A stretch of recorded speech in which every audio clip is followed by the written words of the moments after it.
नमस्कार, मी अश्विनी पुरी. DS news 24 मध्ये आपल्या सर्वांचं स्वागत. बघणार आहोत बातमीचा सविस्तर आढावा.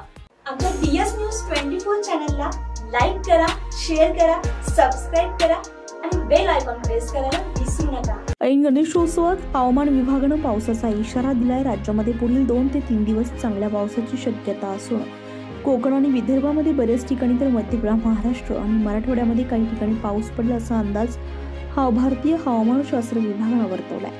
त्यामध्ये सातारा आणि कोल्हापूर जिल्ह्यातील घाट विभागामध्ये पुढील 48 तासात मुसळधार पावसाची शक्यता असल्याने या जिल्ह्यांना ऑरेंज अलर्ट देण्यात आला. मागील आठवड्यात कमी झालेल्या पावसाचा जोर पुन्हा वाढू लागलाय.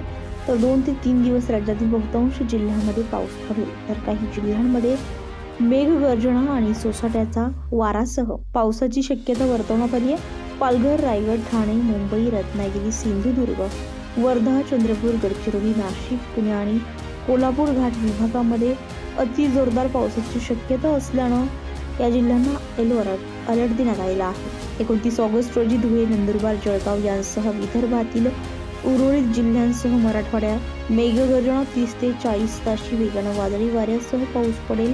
त्यामुळे या जिल्ह्यांनाही हवामानशास्त्र विभागानं येलो अलर्ट दिला आहे.